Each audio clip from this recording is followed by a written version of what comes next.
Hey everyone, I wanted to give you a quick tutorial on how to use Jstor. So, first things first, I think the easiest way for you to get to Jstor and to get into the right login area is for you to just click on the link in our assignment sheet. This will bring you right to where you need to log in for the Boston Public Library. It will bring you to a page where you will type in your BPL card number. You guys also have digital ones, so you can just copy and paste, okay? And then it'll ask you for your PIN, and then it'll bring you here. So your first gut reaction is to go straight for the search bar right in the middle. And you can do that, but you're gonna get a lot of results. So the best way to go about it is to use the advanced search.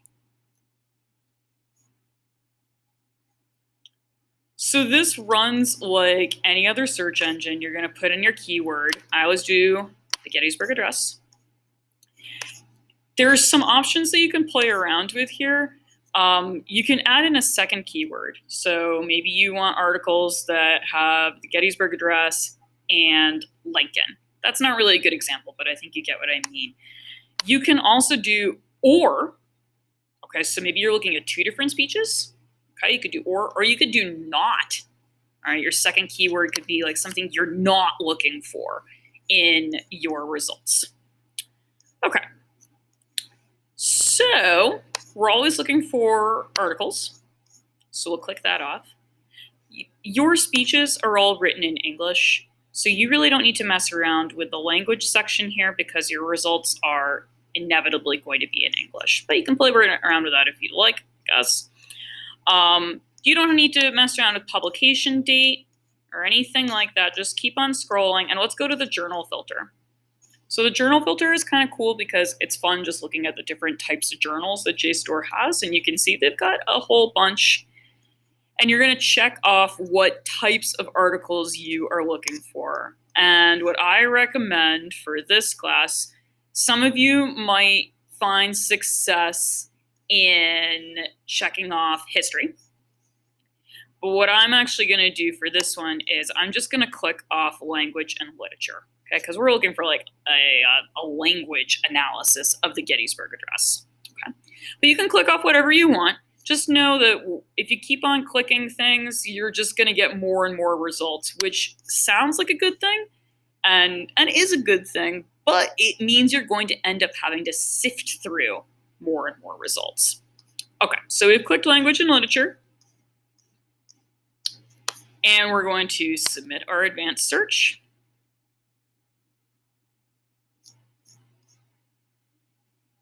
And we've got over 1,000 results. Woohoo! So,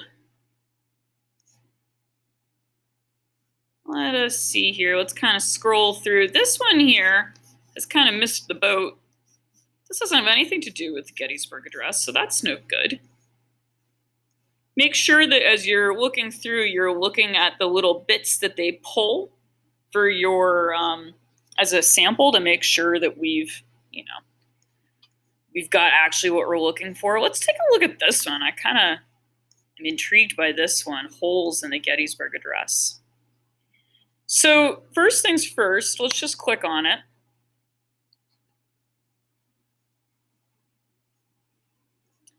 And once you're in here, you're going to notice some interesting things. One, we've got actually like a picture of what the journal looks like. Kind of cool. What it was originally published in a paper. You're also going to notice that the article is a PDF. It looks exactly like it would have appeared in print, which I think is really neat. Up here, you can actually look at other essays that were in the same journal.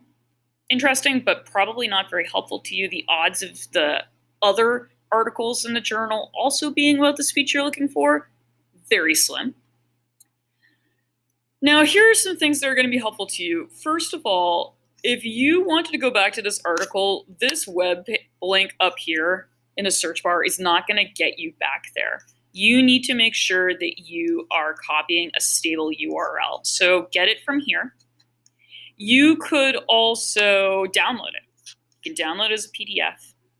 You can save it in Jstor, and it will be, associated with your library card number. I don't really know how well that works when you're using the BPL account, so I would just download it or use a stable URL. Now, this is a cool feature.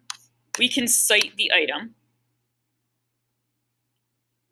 And look at this. The first thing here is it gives you the MLA citation. So you can copy and paste that, and of course, make sure that you change the font and the color, etc. One thing that I don't really like about Jstor is you can't search very easily inside of these articles. So the articles are always really high end, they're always really helpful, but I find that, we've gotten a little lazy here, and that's okay. But we need to we actually have to skim this to be looking and seeing if it's actually going to be helpful to you. Okay. All right, so that's basically it. It's very easy to use Jstor. I know it looks a little overwhelming at first, but I think personally, the results, the articles that are in Jstor are always really high end, and they can really help you out. They're definitely college level stuff. So more of what you'll be seeing in the next few years. All right, thanks for listening, guys. I hope you have some good luck.